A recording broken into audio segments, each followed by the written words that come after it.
এত চেষ্টা সত্ত্বেও টাকা পয়সা সঞ্চয় হচ্ছে না এবং যে অপরচুনিটিগুলো আসছে সেই অপরচুনিটিগুলো ধরা দিচ্ছে না এবং আপনাদের ঠিক প্রতিবেশীদের সাথে সবসময় একটা কলহ লেগে রয়েছে আপনার বাড়িকে মানে সারাউন্ডিং যে বাড়িগুলো আছে তাদের সাথে বা তাদের টার্গেটেড হয়ে যাচ্ছেন।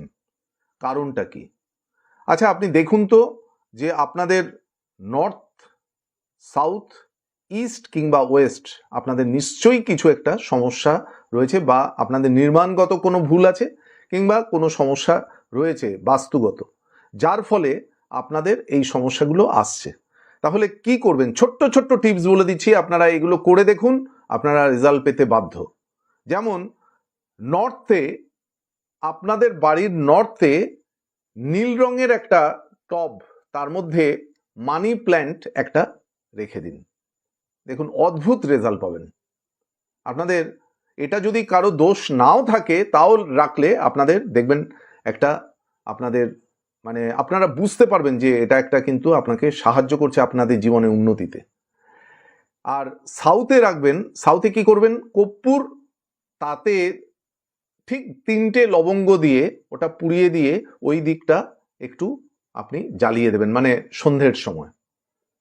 আর ইস্টে একটা বাম্বু ট্রি, একটা চায়না বাম্বু ট্রি, একটা ছোট্ট একটা, সেটা জলের মধ্যেই রাখতে হয়, সেই জিনিস রেখে দেবেন।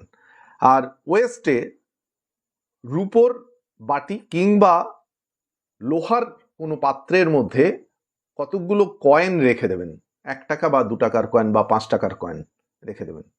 আপনারা যদি চারদিক ইস্ট, ওয়েস্ট, নর্থ, সাউথ, যদি এই 4টে দিকে যদি এই জিনিসগুলো রাখতে পারেন, আপনাদের বাস্তুর যে কোনো সমস্যাই থাকুক না কেন, দেখবেন সমাধানের পথ পাবেন এবং আপনারা যে সমস্যায় ভুগছিলেন সেখান থেকে আস্তে আস্তে বেরিয়ে আসছেন, বুঝতে পারবেন।